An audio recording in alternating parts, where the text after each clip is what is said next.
belajar, alangkah baiknya kita berdoa terlebih dahulu. Berdoa mulai.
Memberi salam.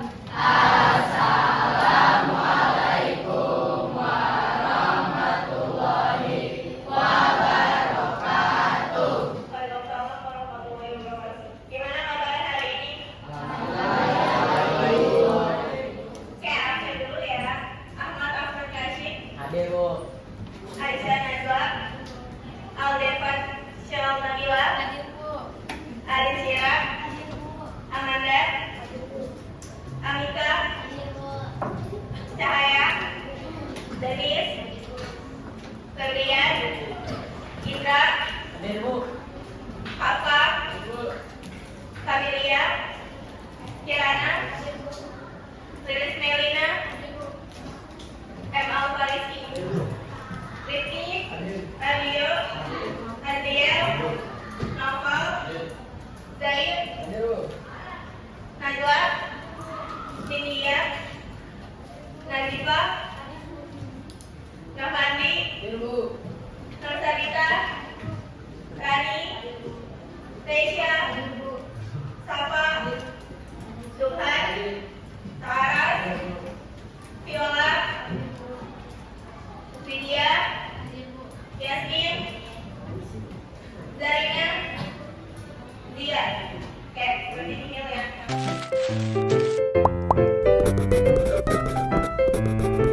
Sekarang kita masuk ke kondisi geografis dan interaksi dengan bangsa asing. Ada yang tahu nggak interaksi dengan bangsa asing di sini yang dimaksud adalah apa? Perdagangan. Terus penyebaran agama apa? Oke. Kalau kondisi geografisnya apa? Oke. Kondisi geografis otak Indonesia sangat strategis untuk tujuan pembelajaran. Tujuan pembelajaran di sini adalah agar kalian tahu gimana sih interaksi bangsa Indonesia dengan bangsa asing, terus gimana perdagangan Nusantara Allah Maha Esa sama perkembangan masyarakat masa Hindu Buddha. Masuk ke tujuan pembelajaran. Tujuan pembelajaran di sini adalah agar kalian tahu gimana sih interaksi bangsa Indonesia dengan bangsa asing, terus gimana perdagangan Nusantara Allah Maha Esa sama perkembangan masyarakat masa Hindu Buddha.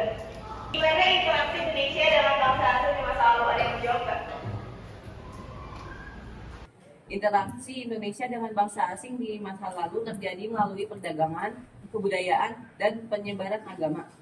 Banyak pedagang dari India, Cina, Arab, dan Eropa datang ke Nusantara untuk berdagang rempah-rempah serta membawa pengaruh budaya dan agama. Itu terjadi karena letak strategis Indonesia di jalur perdagangan dunia antara India dan Cina. Banyak perdagangan asing yang datangi seperti India, Cina, Arab, dan Eropa. Mereka tidak hanya berdagang, tetapi juga membawa pengaruh budaya, agama, dan bangsa. Jadi interaksi dengan bangsa asing di masa lalu itu diawali pada awal masa Masehi. Itu tuh terjadinya hubungan dagang antara India, Indonesia, dan Cina. Nah, pada awal abad Masehi tersebut nenek moyang bangsa Indonesia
ini, tahu nggak negara mana yang menyebarkan agama Hindu Buddha? Ada negara mana? Oke, India. Nah, sebelum itu juga ada sistem kasta. Sistem kasta tuh di Hindu atau di Buddha? Sistem kasta itu maksudnya apa? Oke, terus ada lagi nggak? Ada lagi nggak? Sistem kasta itu apa menurut kalian? Kasta itu bisa ada bertugas sosial, di mana ada strata juga. Nah, yang pertama ini gimana sih perkembangan kehidupan masyarakat pada masa kerajaan Hindu Buddha? Yang pertama pada masa praaksara nenek moyang bangsa Indonesia ada yang sudah menetap di berbagai pulau di Kepulauan Indonesia. Terus kemampuan pembelajaran baik menjadikan mereka dapat berpetualang ke berbagai negeri di belahan dunia. Selanjutnya, pada awal tahun Masehi budaya India mulai menyebar ke kawasan Asia Tenggara termasuk ke Indonesia. Seperti yang tadi bilang, zaman jalur apa? Melalui jalur apa?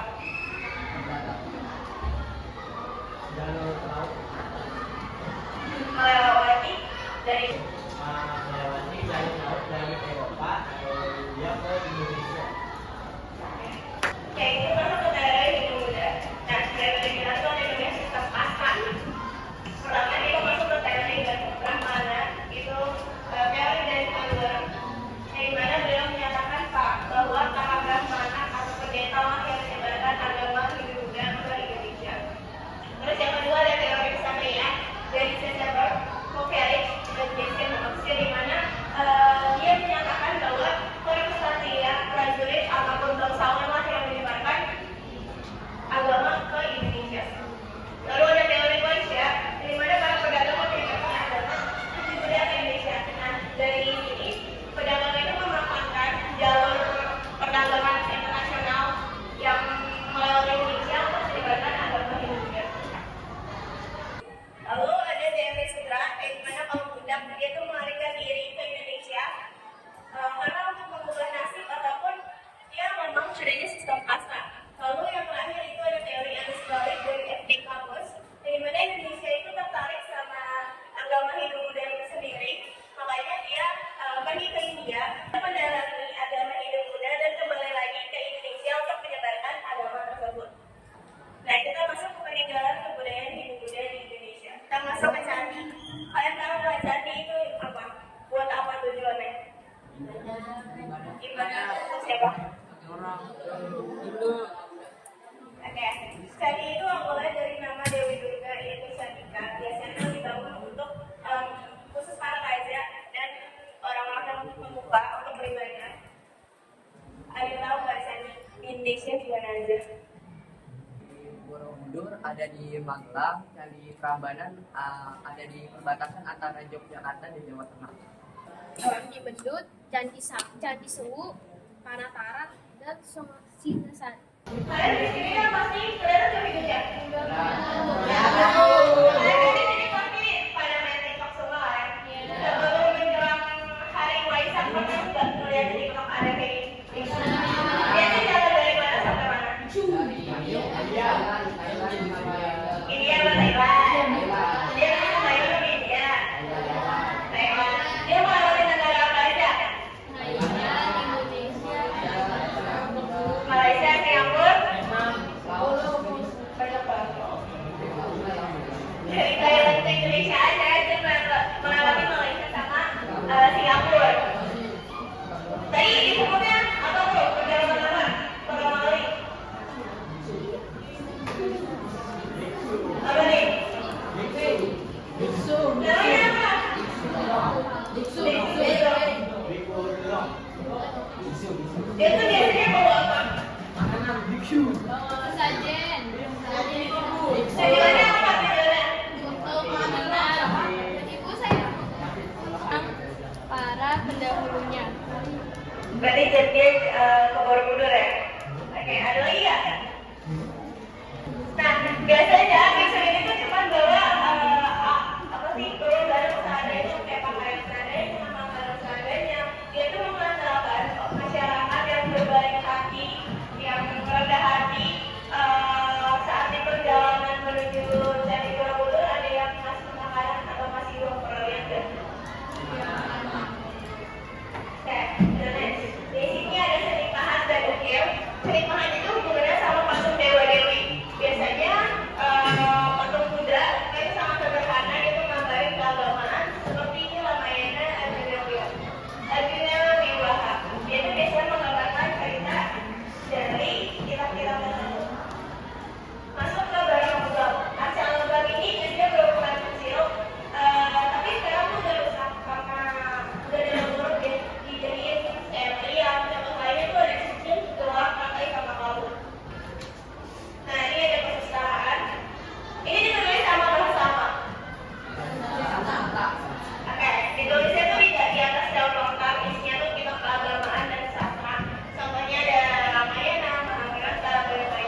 Ini buat ada 7 kelompok, satu kelompok itu 5 orang.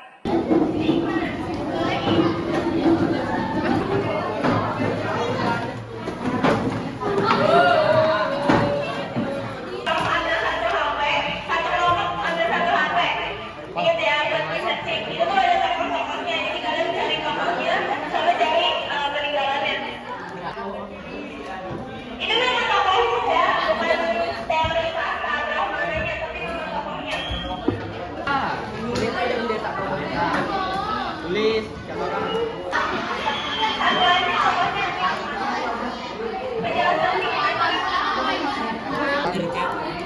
S A ini kan NS.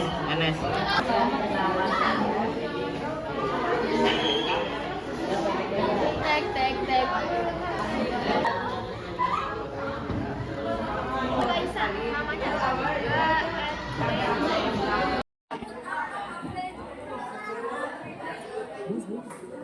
Assalamualaikum warahmatullahi wabarakatuh.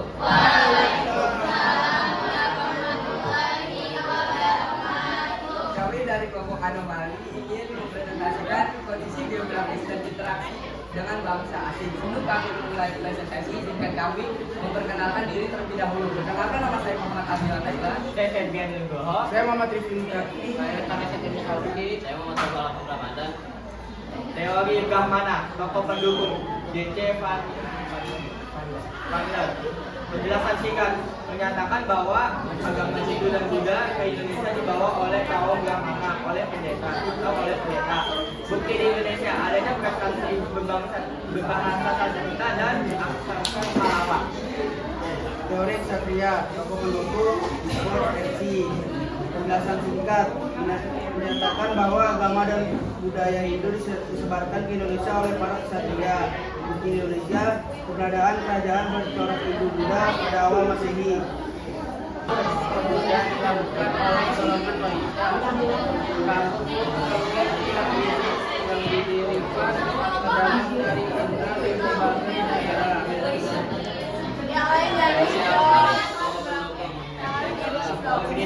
Penjelasan singkat, agama Hindu, Buddha, Nusantara terjadi karena perubahan tingkat.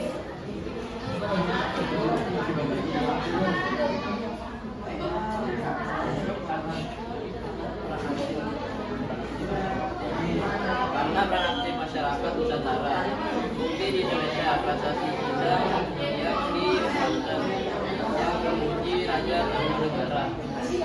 Sekian presentasi dari kami. Mohon maaf jika ada kesalahan kata. Wassalamualaikum warahmatullahi wabarakatuh. Assalamualaikum warahmatullahi wabarakatuh. Waalaikumsalam warahmatullahi wabarakatuh. Saya dan teman-teman akan mempresentasikan lembar kerja peserta didik atau LKPD kondisi geografis dan interaksi dengan bangsa asing.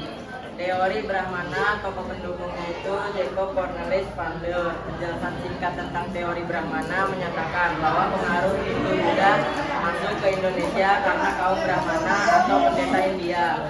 Bukti teori Brahmana di Indonesia adanya prasasti berbahasa Sanskerta dan berhuruf Pallawa. 2. Ksatria, MTK West FM Nabungka Bank Turki dan Muslimus. Penjelasan singkat, maksudnya agama dan kebudayaan Hindu Buddha ke Nusantara dibawa oleh golongan Kosta Ksatria. Seperti di Indonesia, keberadaan kerjaan bercocok Hindu Buddha pada awal Masehi. Teori Waisa, tokoh pendukung Istiqro. Penjelasan singkat, maksudnya agama dan kebudayaan Hindu Buddha di Indonesia terjadi melalui para pedagang dunia. Bukti di Indonesia, adanya kampung pedagang India, kampung keling di Indonesia. Teori harus balik. Tokoh pendukung MTK Bots. Penjelasan singkat menyatakan bahwa penyebaran agama dan kebudayaan Hindu Buddha tidak hanya dari India, bukti di Indonesia, prestasi Nalanda. Sekian dari kami. Wassalamualaikum warahmatullahi wabarakatuh. Assalamualaikum warahmatullahi wabarakatuh.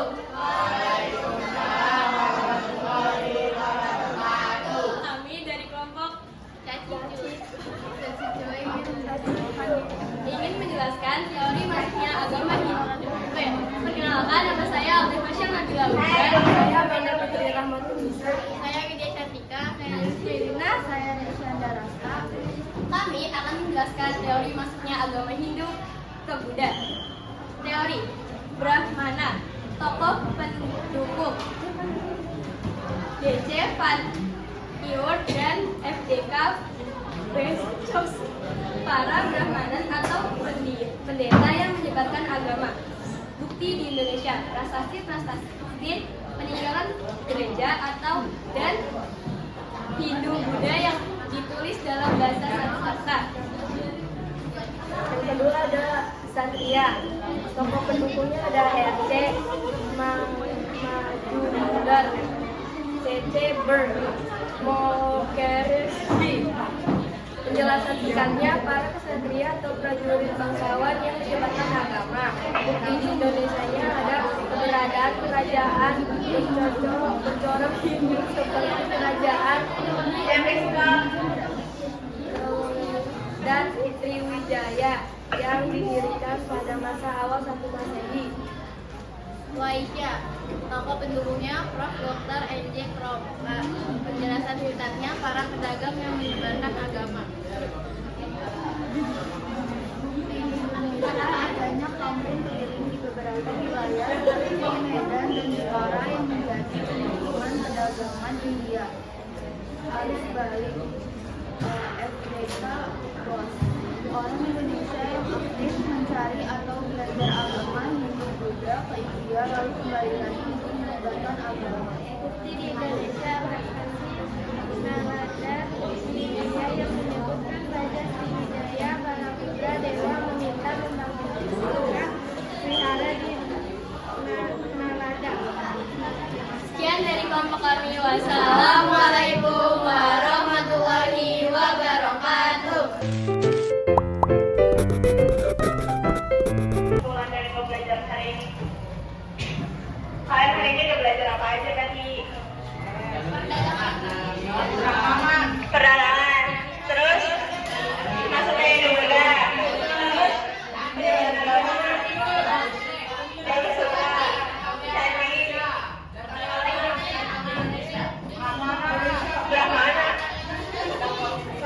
Teori Hindu Buddha. Jalur perdagangan. Teori masuk Hindu Buddha tadi apa aja? Brahmana, Satria, sama harus balik. Oke. Sekian pembelajaran hari ini. Kurang lebihnya mohon maaf. Wassalamualaikum warahmatullahi wabarakatuh.